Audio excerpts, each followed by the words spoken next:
This is the Shotgun City Sheriff, the law himself, Clayton Clark. This is the young Titan, Aaron Atlas. This is your favorite drunken pro wrestler, a.k.a. the Bud Light Brawler, Dalton Davis. This is Danger Josh Crane. Hey, this is Matt Brannigan. This is Sage Phillips, the Catch Wrestling Casanova. This is Steve Wilson, the man behind former Impact Wrestling and current independent wrestling star, The Monster, Congo Kong. This is Jake Something. And this is the jaw-jacking, back-cracking, God created all men equal, and then he made me the sequel, Rohit Raju, and you are listening to the Spot Show Podcast. Spot Show Podcast. Spot Show Podcast. The Spot Show Podcast. Spot Show Podcast. Hell yeah. The Spot Show Podcast. The Spot Show Podcast? Yeah, that's right, I stuttered. Shut up. We all have that one moment in our life, right? What are you talking about? Where we're in a situation and we look at the situation and we ask ourselves, how did we get here? And what do I have to do to be sure that I am never in this situation ever again? We backed ourselves into a fucking wall with this one. Here's my point. We've all had those moments. You've had those moments, right? Recently, yes. But never have I had them with a wrestling show. Hey everyone, how's it going? Welcome to the Spot Show Podcast, a professional wrestling podcast, not about professional wrestling. I, of course, am one of your hosts, the Dr. Seuss of the commentary booth, Dickie Wabash. And this man right here, here's why I'm mad at you. Because you went with my stupid idea that we should watch New Blood Rising and do a review of it. So let's hear it for the one-man boy band, Michael Madrox. Brother, in my defense, I had no idea what a treat we were in for. You hear all the time. New Blood Rising is the generic. There's two pay-per-views that always get brought up that are what people consider the worst pay-per-views of all time. New Blood Rising and December to Dismember. Those are the two. And you sit back and you think, man, there's no way that it's that bad, is it? I can say absolutely for December to Dismember because I remember when it came out on DVD, I bought it because I didn't get the pay-per-view. And I remember watching this DVD and being so, because I still was holding out a little bit of hope that WWECW was actually going to be good. And that there was going to actually be something to come from it. And then December to Dismember happens. And I'm like, no, this is absolutely exactly what I thought it was going to be. In my defense, I'd rather watch December to Dismember on repeat for 6 hours compared to trying to set through this abortion again. That is a bold claim. We're kind of burying the lead here. Spoiler alert, New Blood Rising is fucking terrible. It's a bad pay-per-view. Like I said, this is when people want to talk about like bad pay-per-views, like this is the one that always gets brought up, I feel like. And I don't know about you, but I'm feeling 22. I'd never seen it. But I think like by watching it this time, I think I have seen it before. And I honestly think I watched it on pay-per-view. I feel sorry for you if you paid fucking $60 for that crap. Because I remember the Miss Hancock miscarriage angle. I remember that. You probably remember that from Nitro the next day. No, I remember watching it. Like, I remember watching it happen. And I'm just like, it was one of those things of where you have the realization of like, oh my God, maybe I have seen this before and just didn't realize it. Or maybe you buried it so dark in the depths of your mind that you never had to relive it. Dude, who knows? But listen, this show, I had to watch it in 3 separate viewings because it took a lot out of me. And I'm just slowly watching that progress bar like tick and tick and tick so slowly. That first hour seemed like fucking 12. No, you're absolutely right. Oh my God. And me being the procrastinator I am, I had enough time to finish it in one damn setting, and boy, was I retarded for doing that. Well, you kept putting it off. Yeah. You kept putting it off, and I'm like, dude, you gotta watch it. And you're like, fine, I'll watch it. And then, as of this recording, you watched it yesterday, right? Or 2 days ago. 2 days It was ago. 2 days ago. Yeah, I finished it 2 days ago. I started it before you. And again, it's what like it can't be as bad as everyone says it is, right? And then you watch it, and I wanted to give this pay-per-view the benefit of a doubt. I truly did, because I wanted to go back and look at it and be like, everyone is wrong. This is kind of a passable pay-per-view, but it isn't. Listen, like everyone knows this podcast. Like we don't take notes. We don't have topics per se most of the time. We actually took notes over this crap. Yeah. So, we are more professional than WCW was for that pay-per-view. Notes. Are we going to talk about how fucking Mark... Okay, here's the thing. First of all, I don't know which was which. I didn't know who was Scott Hudson and who was Mark Madden. But one of them kept repeating everything 3 times. And I know why they were doing it. They were doing it to make fun of Jim Ross. Because that's, bro, make fun of fucking Jim Ross. I'm telling you, bro. That's exactly why they... But it got so fucking annoying. Quickly. Dude, I'm not going to lie. I had to turn the audio off halfway through because I was just sitting there critiquing the commentary. Oh, it was awful. I was like, we're supposed to watch the pay-per-view. Like, but I can't be doing this. In a very funny way, Scott Hudson and Mark Madden remind me of you and I, because they are just out there just giving not giving single solitary fucks. And then poor Tony Schiavone was like Colby Jack, just kind of like trying to be the straight man while these two psychos are just going nuts. I don't know if that's a compliment or an insult. I mean, I just compared Colby Jack to Tony Schiavone. So. No, I'm talking about for us. Oh, for us? I don't know, man. They're fucking awful. They were terrible, but hey, you want to know what's not terrible? Before we get too far into this, I want to let everyone know that this podcast is brought to you by Sewer Layer Toys, Elite Pro Wrestling, and BurntBuds.com, but you're going to hear a little bit more about them later. That is, of course, unless you head on over to patreon.com/MadBashStudios, where if you back us at the $5 and above tier, you are going to get these shows ad-free. You don't have to hear the ad reads from our wonderful, wonderful sponsors. Again, patreon.com/MadBashStudios, the $5 and above tier, ad-free shows. And you're also going to get to hear this early. It's going to go up at least 24 hours early. It just depends on the record schedule and when we get to upload it. Also, over on the Patreon, we have episode 1 of Big Stupid Popcorn, where we watch Ready to Rumble, and I could not think of a better movie to do first. It had to be Ready to Rumble. It absolutely had to be Ready to Rumble. It smelled like poop in here. So yeah, head on over to the Patreon. We have that at the $10 tier. We've also got some behind the scenes photos and videos from Hybrid, from the July 22nd show. And we got some other really cool stuff over there on the Patreon. But hey, listen guys, here's the thing. I understand life can be hard sometimes. Maybe you don't have the extra money to put towards the Patreon. That's completely fine. You can support us for completely free by just giving us a 5-star review on your favorite podcasting platform and sharing us with a friend. We just appreciate whatever support we can get. So now on to this tall order of business. Do we have to? Yes.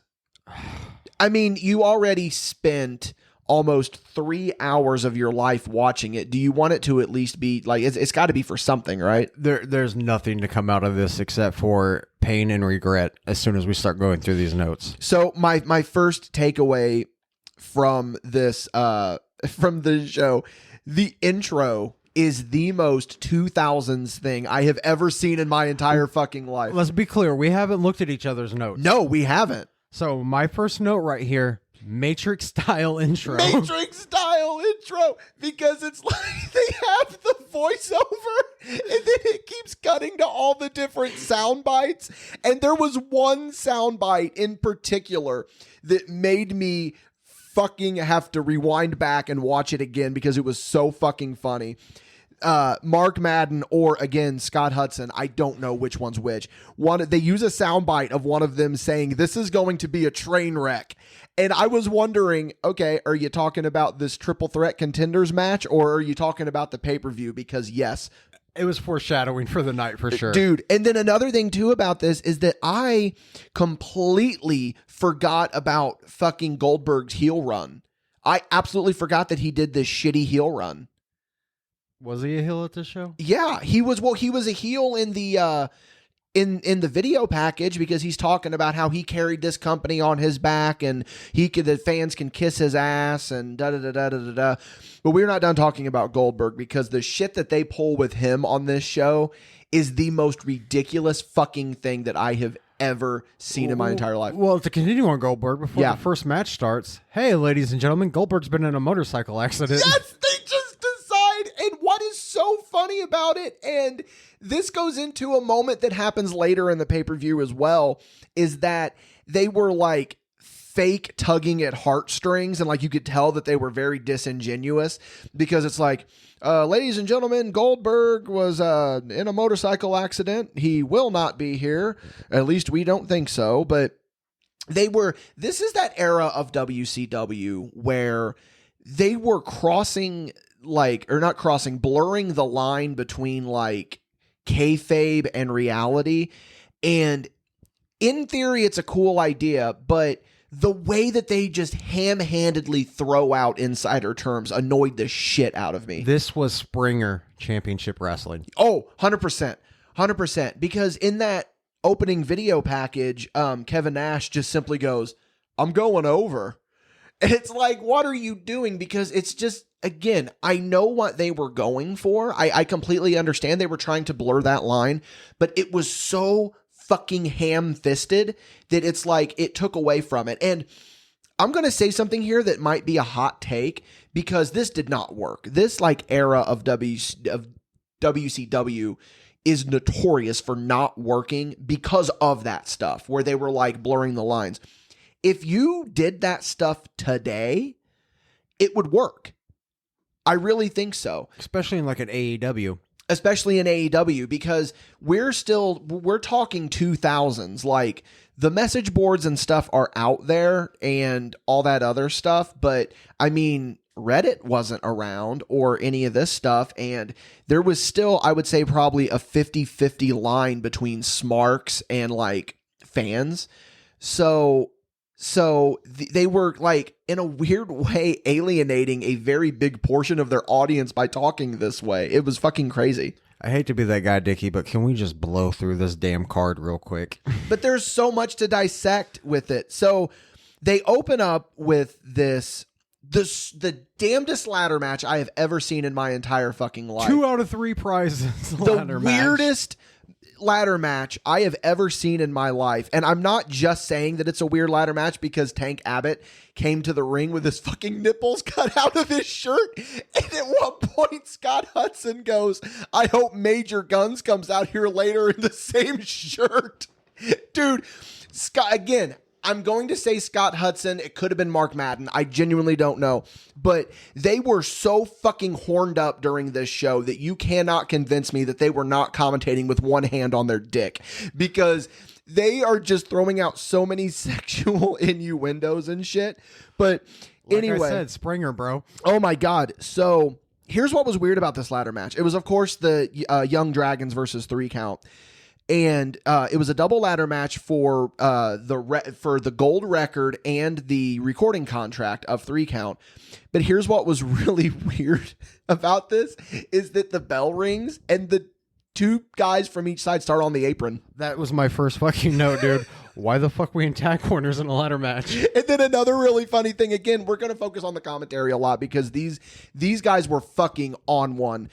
Again, I think it was Scott Hudson, kept saying, the way he was saying 3 count sounded like he was saying 3 cunt, and it was fucking hilarious because he's like, 3 cunts climbing the ladder, 3 cunts, blah, blah, blah. It was, oh my God. Can we just say that Jamie-san had a horrible mask to make us believe that he was Japanese? Dude, here's what's the fucking craziest thing about this. One of the men in this match became a world champion, and it was Jamie-san. He was a former Ring of Honor world champion. It's crazy, man. What was crazy, though, and we have not looked at each other's notes, but we have talked a little bit about some of our thoughts.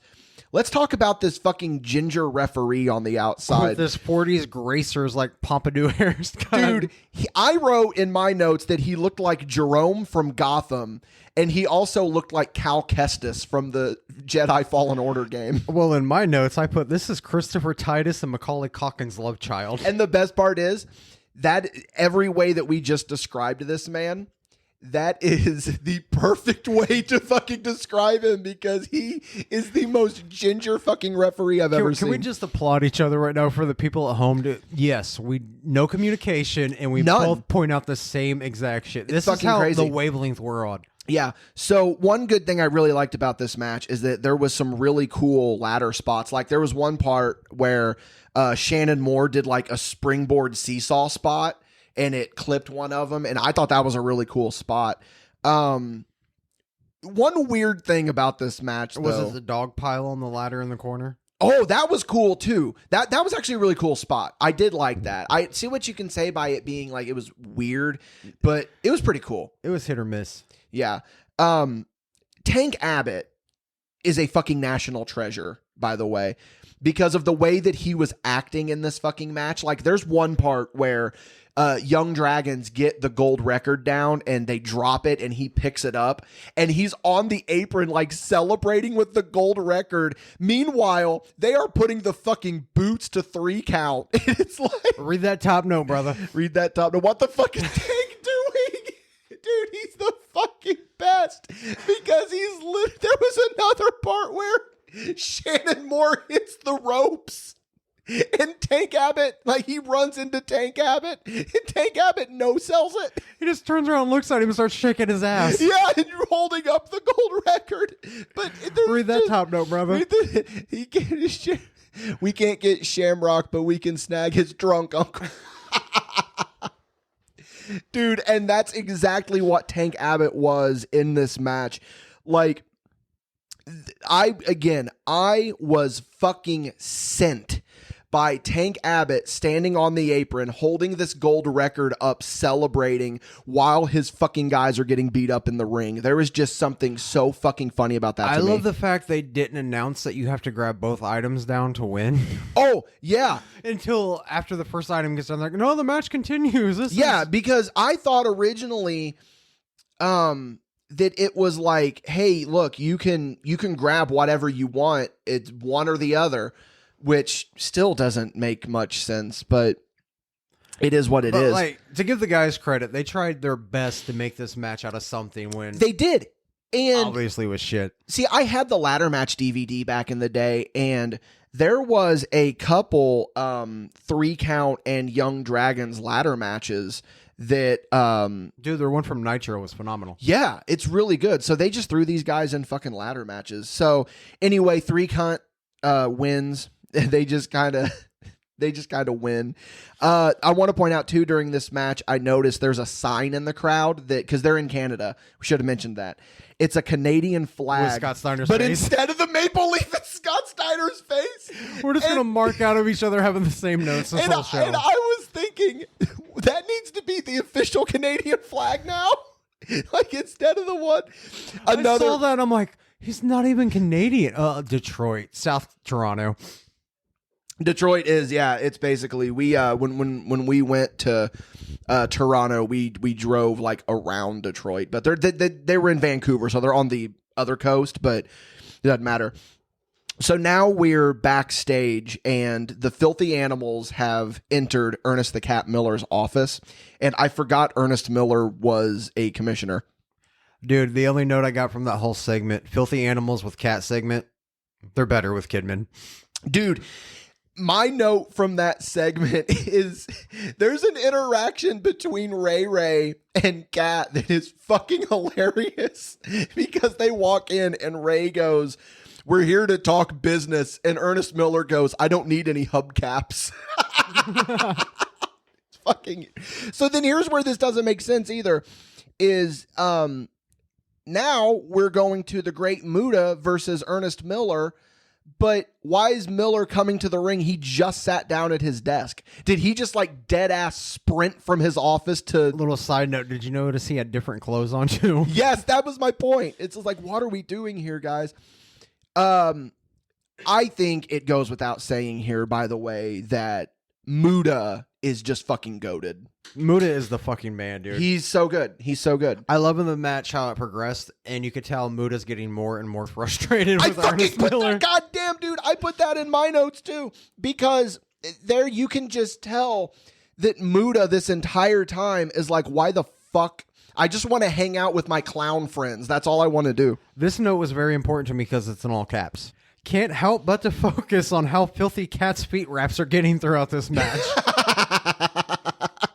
You're not wrong. So something happens in this match that is like really baffling to me is that Muda uses the mist like right in front of the ref, and the ref doesn't do anything.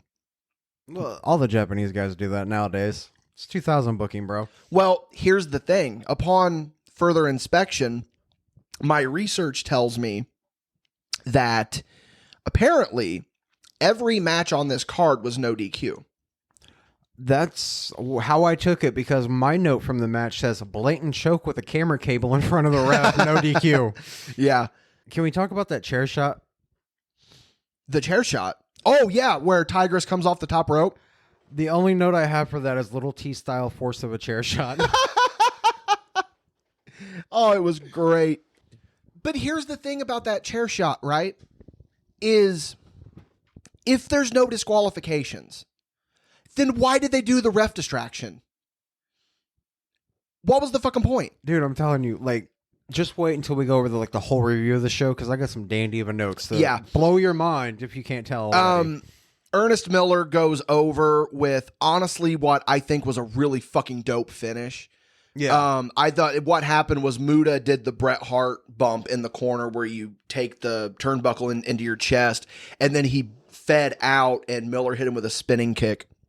But here's what my note is. I have Muda kicked at 3 and then immediately powdered.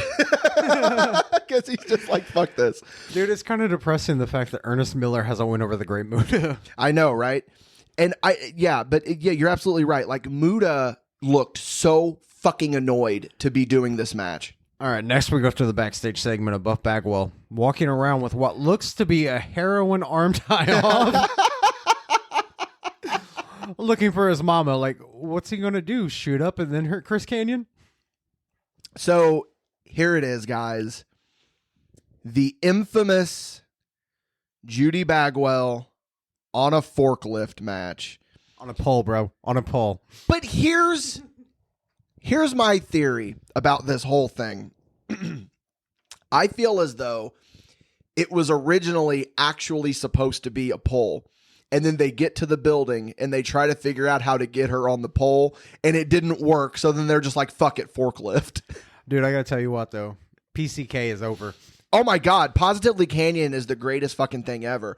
Here's also what I put is that if this were to happen today, you can absolutely bet there would be a ringside exclusive playset of this match. Absolutely, man. That would be fucking epic. I know. Can we just appreciate Chris Kanyon's gear? Like, crushed blue velvet needs to be worn more in pro wrestling. Oh, dude, he's the fucking man. Like, and we're not breaking new ground by saying that. Like, I think everybody knows that that Chris Kanyon is the fucking best. He can turn shit into gold, and like the wrestling in this match is not that bad. Can we just start off with like the big bang that really pissed me off? Buff's walking around with his tie-off rope, like backstage, furious. Canyon's in the ring cutting a damn program for a good 6 minutes, and Buff still waits for his damn music to play to come out. And then when his music hits, he runs to the ring. Like, it's like, again, wrestling fucking logic that I have never understood. I don't. Oh, I can't wait to get out there. Someone play my music. Yeah. So I made another observation about something in the crowd during this show. First of all, the hard cam, not all the seats are full. No. Throughout the entire show.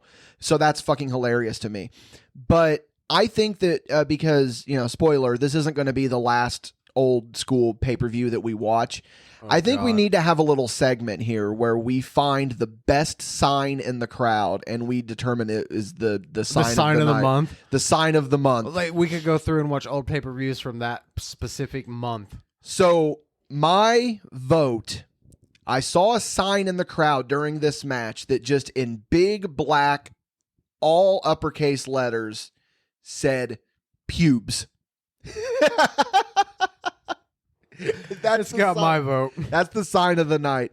But again, dude, this isn't that bad of a match, but it makes no fucking sense because it was pinfall. So I thought, why not get because put her in a Shark Tank or something, dude. It just make more fucking sense. Like I was having Coal Miner on a glove flashbacks, and Coal Miner's glove, yeah, and I really got that feeling when the hard hat came into play. So here's the other thing too. I completely forgot or didn't even know rather that David Arquette has a fucking run-in this match. For absolutely no reason. For no reason other than the fact that he was in Vancouver filming a movie. Can we just appreciate the fact that his music hits, he comes out like he's going to do something and he walks to the ring, high five, and then goes stands in the damn corner? Yes! And then the best thing about it too, though, is that Kanyon had nuclear heat because he's doing the typical let's talk down, we're in Canada, fuck Canada, blah, blah, blah. The second David Arquette comes to the ring, everyone forgot about that Kanyon was supposed to be the heel in this, and then they both became baby faces, and David Arquette became the major heel, especially at the end of this match when Kanyon hits him with a fucking Canyon cutter. Dude, my only notes on this is I'm over this shit. I want a refund. Save this shit, David. Hard hat to the back. You fucking lost it, David. Yeah.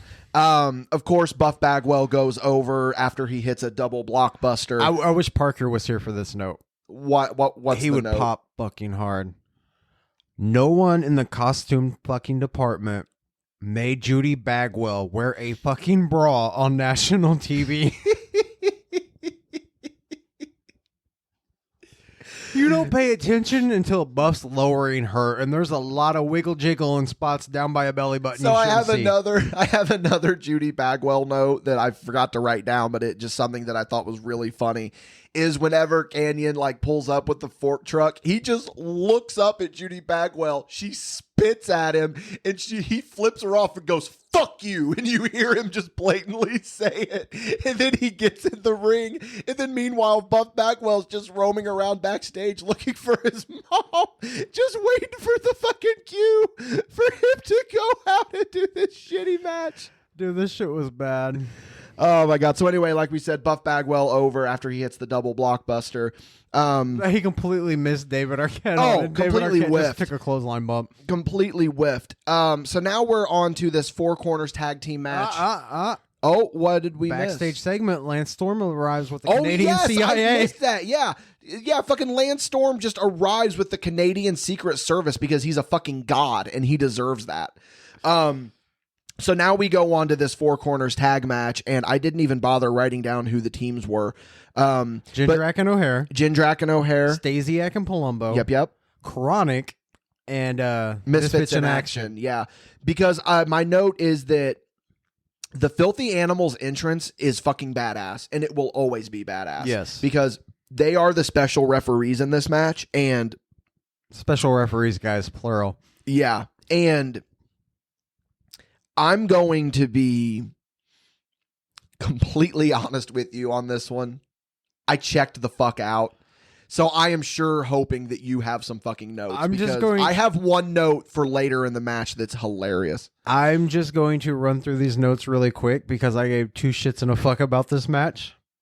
My first note, Jindrak and O'Hare, fuck yeah, my favorite 2000 tag team. Next up, we have Adam Bomb and Crush.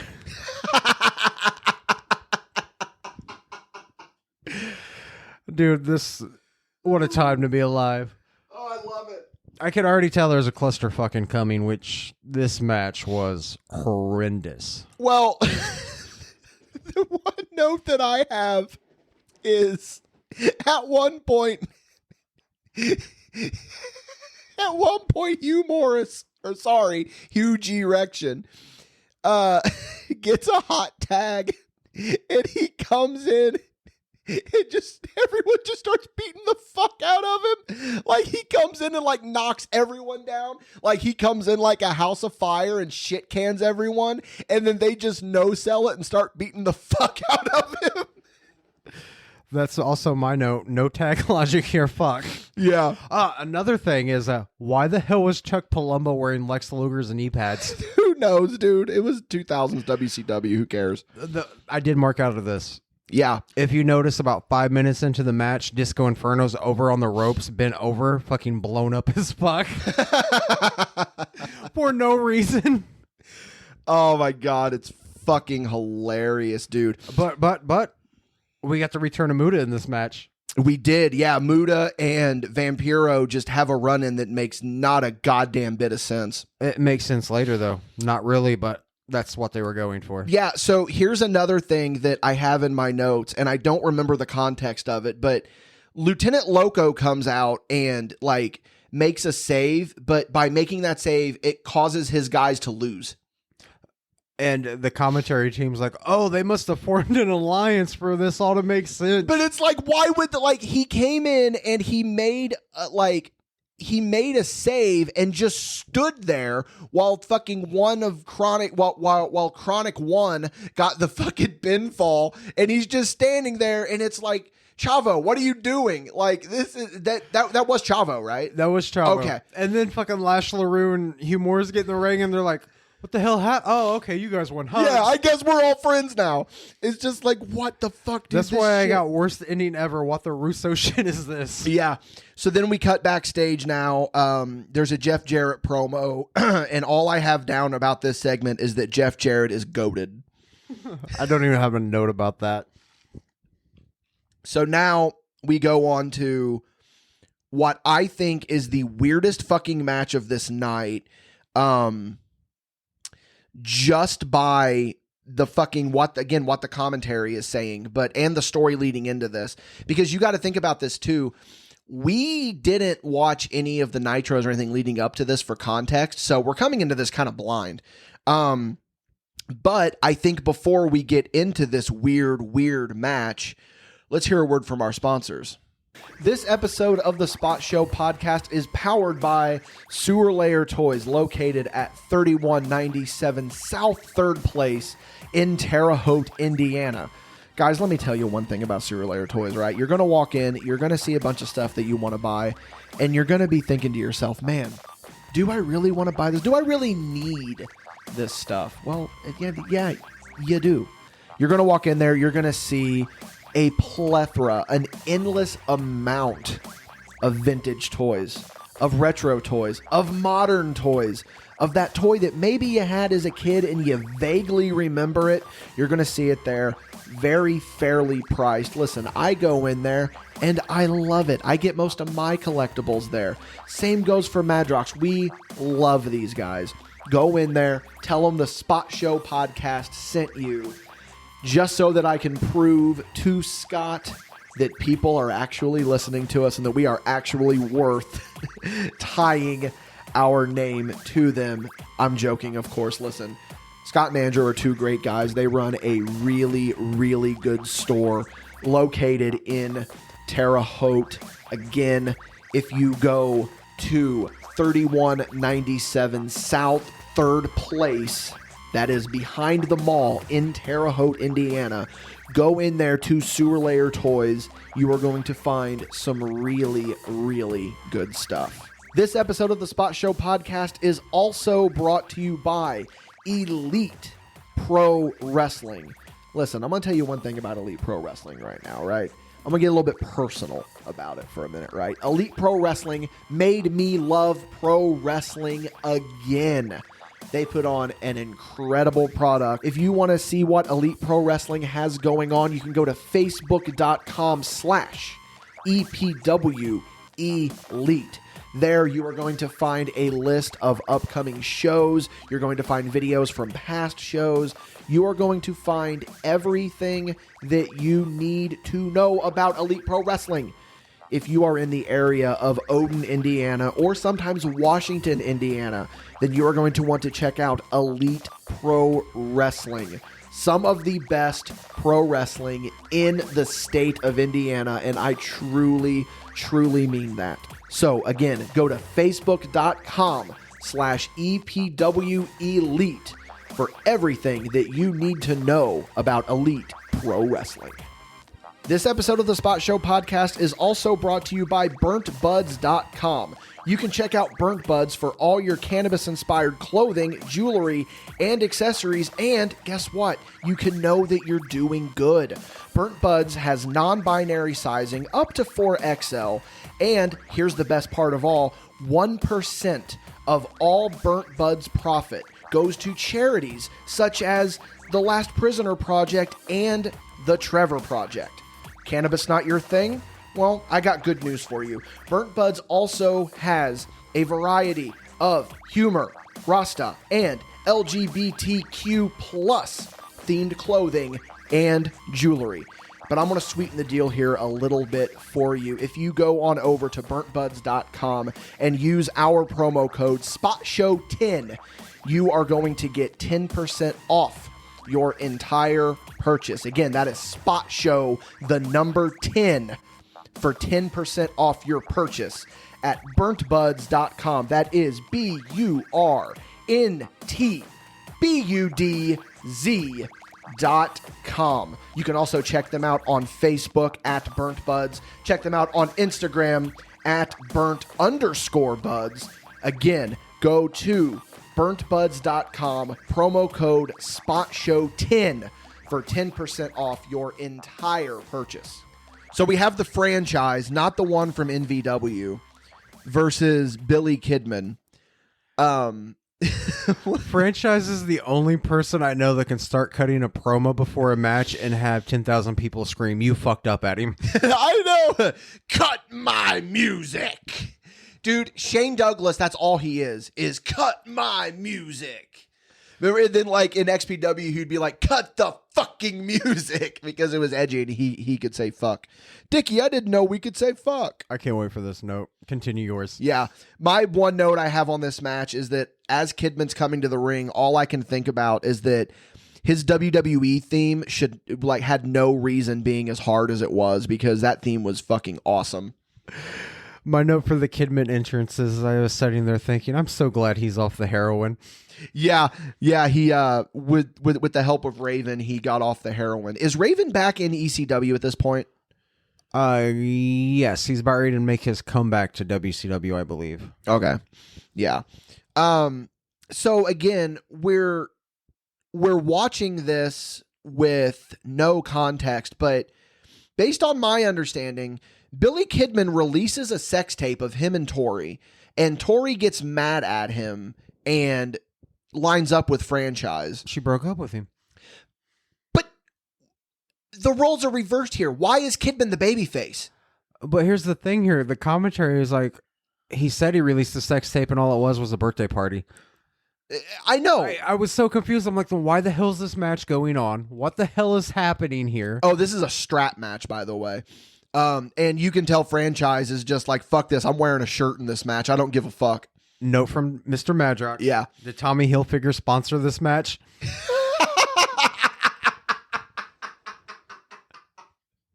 There's a spot where they're brawling on the outside, and I look at Kidman's jeans, and you can just see the Tommy Hilfiger logo. Shane Douglas was wearing black Hilfigers. And he was wearing black ones too. I know. Oh my God. But like, again, like, what is this fucking story? And then it's just, dude, it's so bad. Like, there's a part where Tori Wilson gets up on the apron and she takes her heel off to hit, and they force in a "she's turned heel" reference because we're edgy and this is all fucking fake. It's like dancing clowns. And this clown just got fired. That's all it is, boys. Give him that popcorn shell a little bit too early here, buddy. Ooh, I know it. So she hits Franchise, or no, this is what happens, because she pulls the dude. This spot was done 3 times back to back in a row. Yeah, this is where she she pulls a Tank Abbott and no sells getting hit by Franchise on the ropes because But Franchise sells like she killed him. Yes!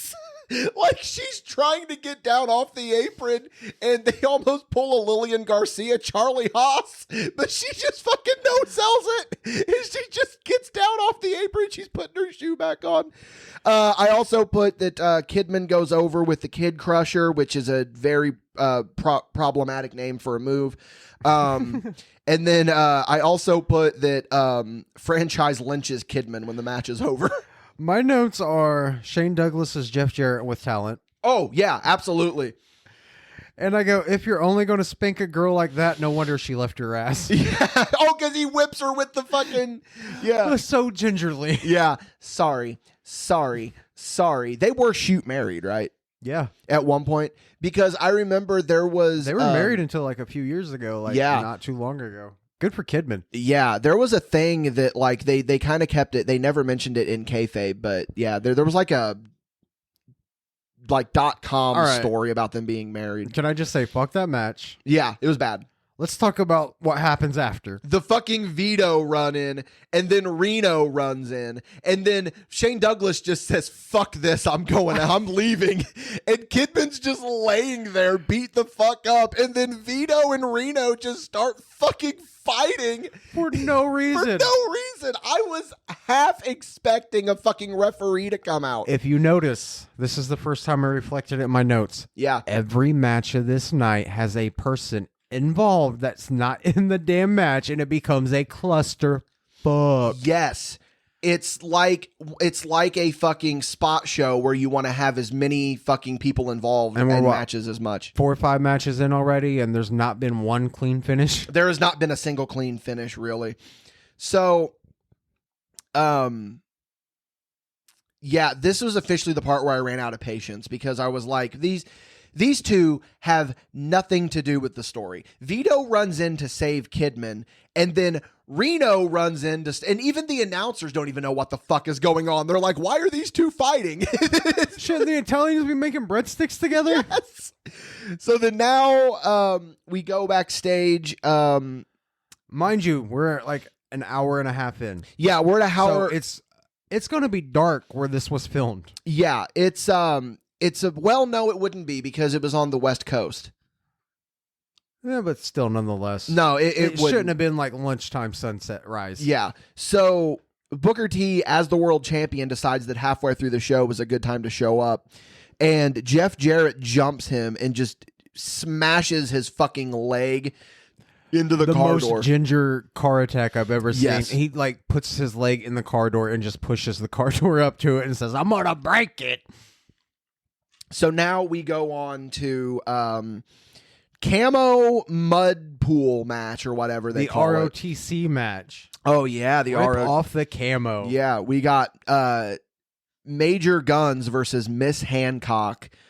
And this is the part where I realized that Scott Hudson was commentating with one hand on his dick because he is so fucking... He reached climax during this match at some point. Mark Madden did too. And but who was it again? I get them mixed up. I don't know which one was which. So he makes a call that is the best fucking call of the night, and it's the greatest fucking call in the history of professional wrestling. You can have Stone Cold, Stone Cold, Stone Cold, or God is my witness, he is broken in half, or any of that. The best call in professional wrestling history is... This reminds me of Thez O'Connor, but I don't want to see them naked. Yeah, that call made me mark too.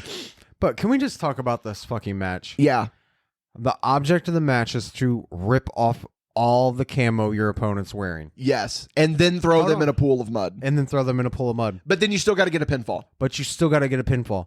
Like, what the hell? And my biggest pet peeve about this whole match, rip off the camo. They were camo bra and panties underneath. So, like, excuse me, no one technically won this match. And they even address it on commentary because they're like, well, doesn't that mean that they got it? Well, I think that's what that means. Like, no one knows what the fuck is going on this show. No. Not even the people involved in the fucking show. There was one point where they actually, they get over to the to the mud pool, and Stacy Keibler throws Guns in, and she's like taunting her up on like the edge of the pool, and she goes to turn around to step down, and I for a split second thought she was going to do a fucking moonsault. I really did. I was like, that would have made it more entertaining. It would have been so fucking cool. So anyway, Major Guns over by miscarriage, because they do the weird Miss Hancock is having a miscarriage angle. David Flair just comes like running out, just like shot out of a cannon, out of the stage, jumps off the stage, lands in the fucking pool. Are you okay? Are you Here's okay? the best thing. The announcers were like, what the hell's going on here? Why is David Flair out here? Like, no one knew the story was even going on. By the way, her real name is Stacy Keibler, just so you guys know. She used to be a Nitro girl. Yeah, she used to be a Nitro girl, and now there's... Well, I mean, she kept getting hit in the stomach. Do you think that's what it is? Because it's like... Apparently, her and David Flair are now having relations. I don't understand why David Flair came out here. Yeah, and like, you can tell that, like, in a weird way, Scott Hudson is trying to almost avoid a lawsuit, because he's like... Hey, she was getting some blows to the gut. I mean, I don't know what to say, but I mean, that's what happens. And it just, how quickly it went to them being serious is just fucking hilarious to me. Then we cut backstage now. Afterwards, we got Vampiro and Muta doing a promo. They're talking to the Demon. They're like, listen, you got to fucking beat Sting or whatever. And here's what I thought was really funny about this is that Muta repainted up for the promo.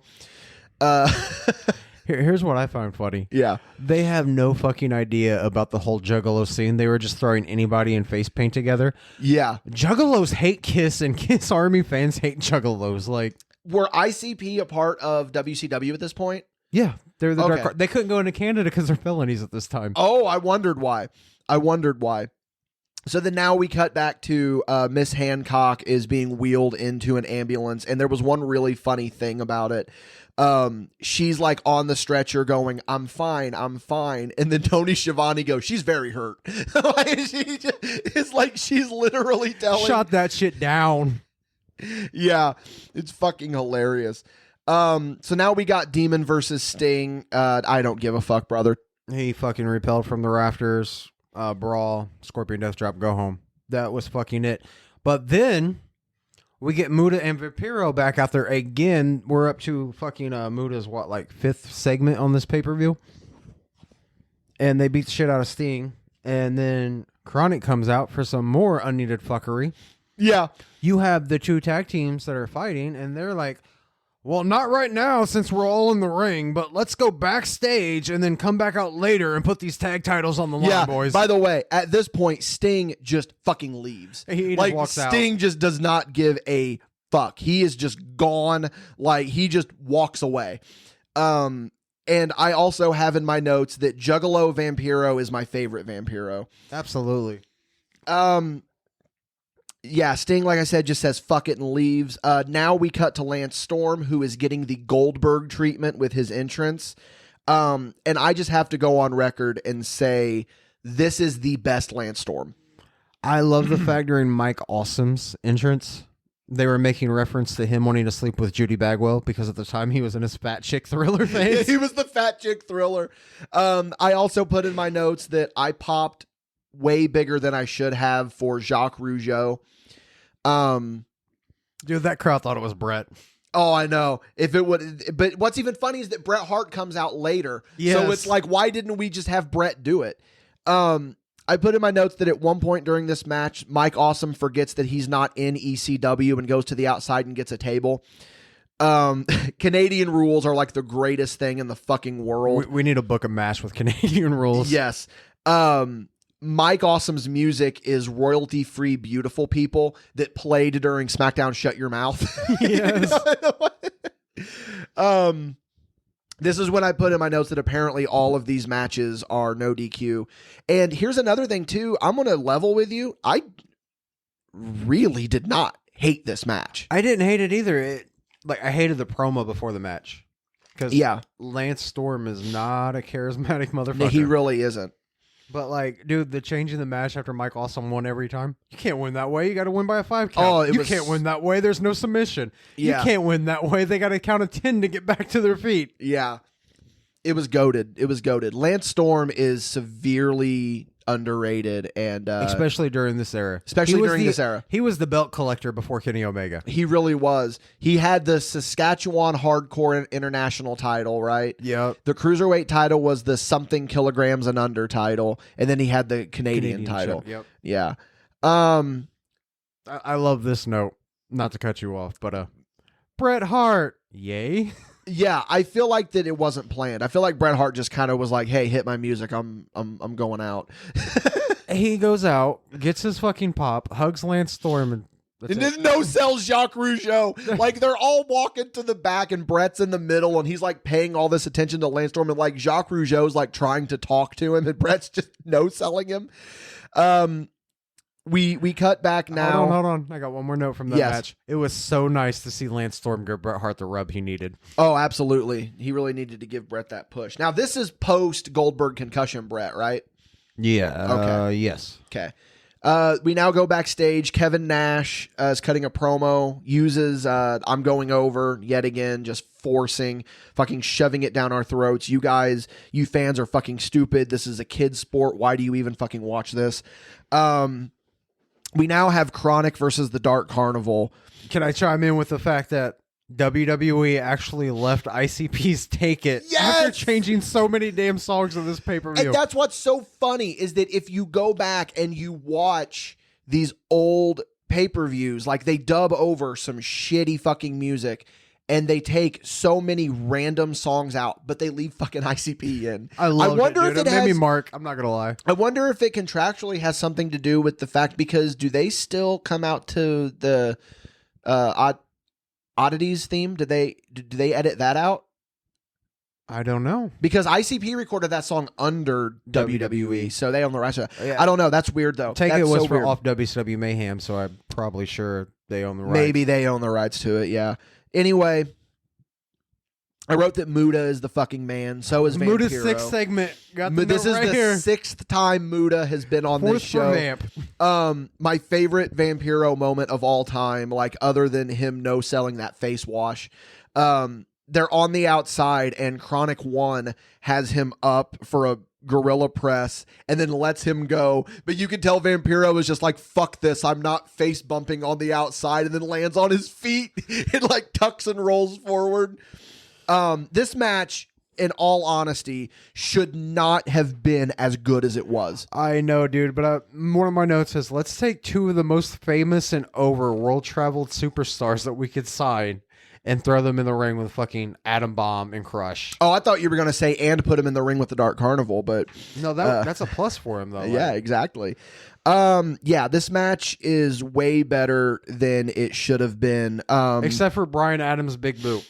Yes. Where he only got it up to like Vampiro's navel. Yeah. And fucking Vampiro's like a good 2 foot smaller than Adams. Yeah. We also have a DOA reunion during this match because the Harris brothers make a run in, cost them the match. On my notes, clearly I do not say DOA Harris brothers. I say, holy shit, 8-Ball and Skulls here. So it's the same thing. We reference this. It's goddamn, dude. Muda and Vamp win the tag belts. There's a really cool part as they're walking up the ramp where they pose with some juggalos in the crowd, and they're both doing the Muda pose. Like, it was just a really cool, like, I don't know why I put that in my notes. I just thought it was really cool. Because we're Vampiro guys. We are Vampiro guys, and Muda. Muda's just fucking, and we are juggalos. So my favorite part of that match is when Atom Bomb, Brian Clark, went for his pump handle slam, and it took him 4 different directions because he lost the fucking hard cam. All right, guys, here we go. We're getting in the home stretch here, the last couple of matches. We now have Scott Steiner versus Kevin Nash versus Goldberg, or they're still advertising it like this is going, like Goldberg's here. Like, they're still advertising it like, listen, he's going to be in this match. No, they weren't. They were saying they didn't know if Goldberg was going to be in the match. They didn't even know if Goldberg was in the building yet. Dude, I was half asleep. So my note just says Steiner versus Nash. Yeah. Oh, boy. Yeah. At one point, they pan to a sign in the crowd that says Goldberg fears Gillberg, and they are on that sign for a ridiculous amount of time. Like, they are on it for at least 30 seconds. Way to put the competition over there. It was just made no fucking sense to me. I love the fact that Goldberg wrecked his motorcycle and his life was in jeopardy, and he still came out for this damn match. Like, John Cena's super form ain't got nothing on this guy. With his rib taped. I mean, this match, it was, what can you say about it? It was fine. It was fine. It wasn't great. Dude, I've wrestled for many years. Yeah. I have had my ribs broken many times. Yeah. Never once have I had a medical professional wrap my lower abdomen and tell me my ribs are fixed. I mean, that's just a wrestling trope, man. Like, dude, that shit drives me fucking crazy. Yeah, man. Then we got the work shoot in it. Yeah, we're going to get to that here in a second. I just put that this match is just fine. It's fine. It's what you would expect from a WCW match. It's what you would expect from a Kevin Nash Scott Steiner match. Yes. Here's my question to you though: what's more vicious, Kevin Nash knee strikes or a Goldberg sidekick? Goldberg sidekick. Yeah, because it concussed one of the greatest wrestlers of all. Actually, you know what? I'm about to say it. I'm going to throw it out there. Bret Hart is overrated. Bret is very overrated. Bret Hart's overrated. Fucking Owen was the better brother, in my opinion. Owen was the better brother, but I mean, all the Hart Foundation, Brian fucking Pillman. Yeah, I'm talking just the Hart family, but the Hart Foundation, yeah. Actually, if you want to be honest, out of the whole Hart Foundation, Bulldog was probably the best worker. Pre or after the drug use? Oh, pre, SummerSlam. Obviously. Like, I'm talking like 80s Bulldog. Yeah. So Goldberg ends up coming out, like we said. He's got the fucking ribs taped up. The powerbomb spot to this day, I don't fucking understand. Like, I don't get it. Like, what were they really trying to go for here? It's just so fucking stupid. The shoot, from what I took, was going back to Nash saying he's going over. Goldberg was supposed to have been smart to it and decided, I'm not letting this motherfucker go over on me, so I'm just going to powder out of the ring, flip Vince Russo off, and go ride my wrecked motorcycle home. Yeah, because Russo on the entryway openly says to Goldberg, "Get the fuck back in the ring." It's fucking, it's so great. Still no matches with a fucking definitive finish or any sense. Yeah, so I have another question for you, actually. In your opinion, what's better, Bryan Danielson on the outside doing jumping jacks or Scott Steiner doing push-ups? Steiner doing push-ups. Hands down, dude. Like, Danielson's jumping jacks are fine. Yeah. He's never goaded Scott Steiner to go to the front row, grab a random bitch, throw her on his back, and get in the ring and do push-ups with her. I fucking love Scott Steiner.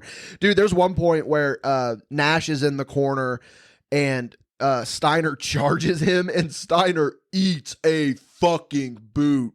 Like, he eats that fucking boot. It is hilarious. You know, Steiner's craziness, but like, Steiner's a hell of a fucking worker. No, Steiner, you could give Scott Steiner shit all you want, but he's not bad. Like, no. He's not. That's why I'm saying, like, this match is fine. It's not a fucking abysmal showing. Dude, like, I would take young Scotty Steiner and put him up to any of the greatest technical wrestlers in the world. Dude, there's a video of him from the fucking 80s, like, doing a 450 splash. Yeah.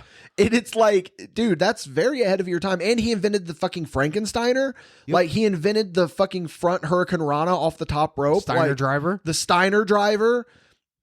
Yeah, Scott Steiner doesn't get enough fucking credit. The problem is, though, when you think of Scott Steiner, you always think of Big Papa Pump. Big Papa. Well, no. You think of TNA. You think of TNA Scott Steiner, and you also think of WWE Scott Steiner, where he had that match with Triple H, and all he did was fucking suplexes. Yeah. It just belly to belly. Suplex City.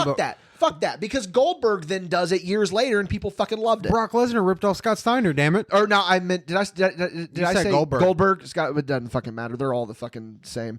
I also want to point out, too, that the Jackknife Powerbomb is the best powerbomb. Yes. I think it's the best version of a powerbomb. Last ride. Yeah, it's a tie. I gotta go with the last ride. It's a tie. I'll still say Jackknife. Canyon Bomb too. Oh, the Canyon Bomb. Dude, we didn't even talk about he hit the fucking, he being Canyon, he hit the fucking sit down out Alabama Slam. The Canyon Bomb. Yeah, the Canyon Bomb, yeah. And dude, like that, no one fucking uses that, and I want him to so bad. Who was it we were trying to get to use that? Parker. Oh yeah, we told fucking Dalton Whiskey Davis. and weren't trying to use it. I was pushing that move on any fucking body. Yeah, there's two moves that we really want to see used. That's a Canyon Bomb and a Ripcord Spear. Absolutely, we just really want to see those. But anyway, Nash goes over. Yeah, Nash goes over. Spoiler alert, Nash was right. He actually so he's went the over. new number one contender during his creative control era. Yeah. Wow.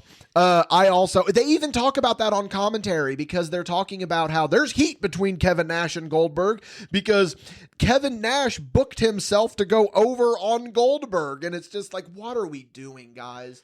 What the fuck are we doing? It's so bad. Dude. Now we go into our main event. People talk about some of the worst main events they've ever seen. Like you Triple think this H was the worst main event you've ever seen? Like Triple H and Orton at WrestleMania was bad. Hogan versus Sid Vicious was bad. This match is fucking bad. Dude, this match was amazing. First off, we start off with Michael The first Buffer. half was bad. They're throwing out millions of dollars just for an intro for this main event. Well, they always did. This tells you that this match is going to be fucking golden. Yeah. Little known fact, though, Dickie. Yeah. When the match first starts, there's a little fat kid in the first row holding a Jeff Jarrett foam guitar. Yeah. Did you know that's 12-year-old me and I won a contest to get that ticket? That's not true.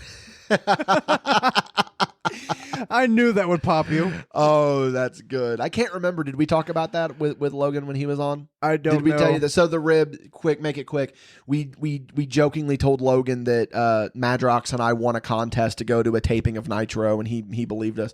That's going to be my new running gag every time we watch an old pay-per-view. So I see how much is left of this show.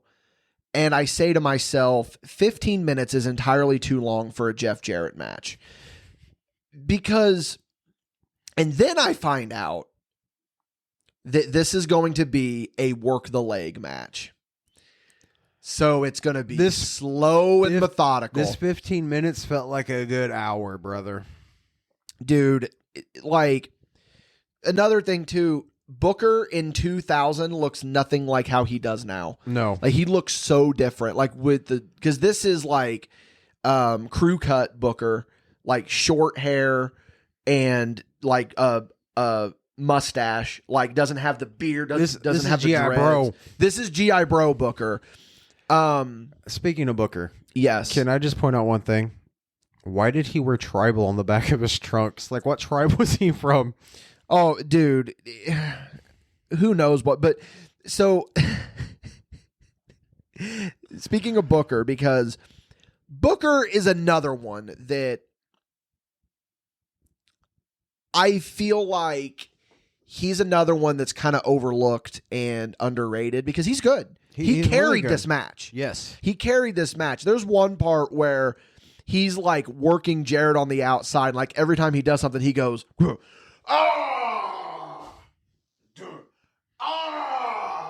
like that's just how he gets his fucking fire, is just by it was just really hilarious to me.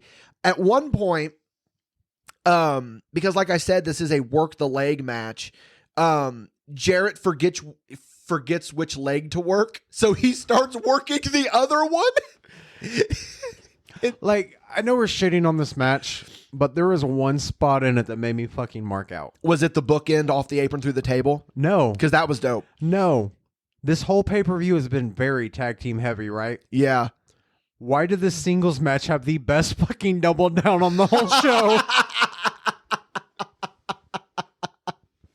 It was a good double down. You're absolutely right. So they get on the outside. They're fucking brawling. A Slick Johnson not wearing shorts gets hit with the fucking belt. Slick should have stayed in TNA. Slick should have stayed. Slick Johnson not wearing shorts gets hit with the fucking belt. They get in the ring and no, Slick got poked in the eye. That's how he went down. No, he was the one that ate the belt on the outside. Was he? Yes. Did he get poked first? Because I got my note, Slick gets poked in the eye by accident by Booker T's long finger. Well, then maybe that just wasn't planned. No, his bump is he gets clocked with the belt on the outside, and now we have a ref waterfall spot. They killed my ginger. So Jerome, the referee, comes back in and he eats a fucking chair from Jeff Jarrett. Like, you can tell that Jarrett's kind of trying to. If that boy had a soul, it would have left his body. Was it Booker or Jeff that hit him with the chair? I don't know. I just got pissed that my ginger got hit. Yeah. So he does the. Oh no, it's Jarrett is going to hit Booker with the chair, but he doesn't know that the ref's behind him. He hits the ref, and that ref just fucking tucks his head as best as he can. And dude, that ref got a fucking concussion. Can we appreciate the fact, like, I've never seen this ref on any other show, and he's just out there for a ladder match and in the main event? Like, good for this guy. I know. Then there's a call in this match too. There's 2 calls in this match that popped me bigger than shit. He sets him up to give him the stroke, and one of them goes, "He's gonna stroke him on the chair." I was like, wait, what? Yeah. And then at one point, Tony Schiavone goes, "How many 1-2 no's have we said in this match?" And I wrote down, that is the most Dickie Wabash call ever. Yes, that is is absolutely something that I would say. Do you want to hear one of my favorite notes? Go from right this on, whole brother. Fucking show. This main event was so bad that I noticed this and had to point it out and write it down. There is a chick in the 6th row, 9 seats in, that looks like Travis wearing a fucking dress.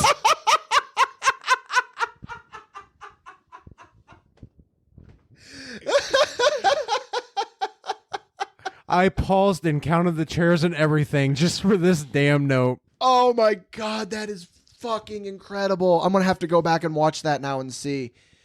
Dude, oh my God. So anyway. Dedication here, guys. After 2 ref bumps, fucking Little Nate comes out. Booker goes over with the bookend, right? Yes. Yeah, and then he wins. Rock bottom. Yeah, then he wins the world heavyweight title with the top that's bent.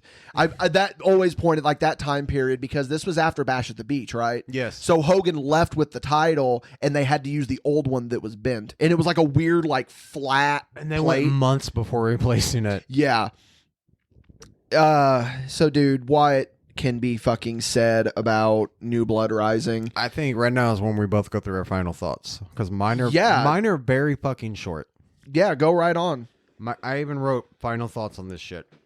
Glad this is over. Vampiro and Muda, fuck yeah, get your segments in, boys. Fuck, I need 2 hours and 47 minutes and 36 seconds of my life back.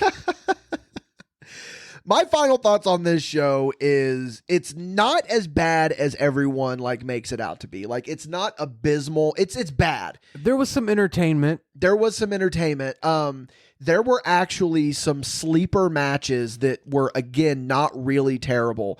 The tag match with Vampiro, Muda, and Chronic. The Lance Storm, Mike Awesome match, honestly, might be my match of the night. I would have to agree. It was really fucking good. So go out of your way to check that one out. That's an underrated match. Segment of the night was Muda and Vamp winning the tag team titles in Vampiro's hometown. Yeah. Yeah, that's true. They were in. Yeah. Yeah, man. It's I don't know, dude. Like, the only other reason that I can think that you would want to watch this show is because this was even a hard, fun, bad watch. And we love to watch shitty wrestling. That's literally what started this company. I think we need to take a break from this for like a month, but we should go back and watch the Nitro following it. Oh, for the next review. Watch the Nitro following New Blood Rising. Yes. I'm fucking in. Let's go. Let's Damn do it. We it. backed ourselves into another corner here, guys. Oh my God. So yeah, man. Really good. Really good. I'd love completely what I meant to say. Oh, really good match from Storm and Awesome.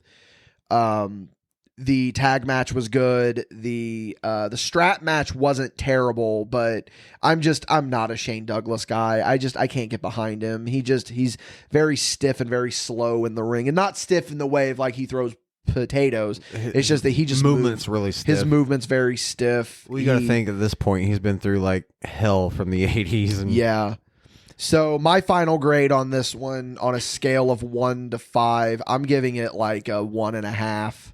I'm gonna give it a solid 1. Yeah, I mean, they're only getting that because Vampiro and Muta. Yeah, there's gems in there, but I mean they're not that great. So, all right, guys, thank you for sitting here with us and listening into our thoughts on New Blood Rising. You heard what the man said. We are going to be reviewing the following Nitro coming up here very quick on Spot Show. Of course, on social media, you can find me on Instagram at attaboydicky.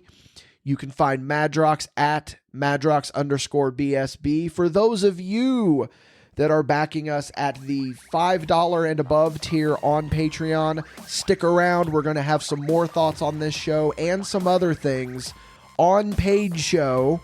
And again, if you're not subscribed to us on Patreon, head on over there. We would love to see the support. Patreon.com/MadBashStudios. And yeah, we will see you guys next time. Bye, guys.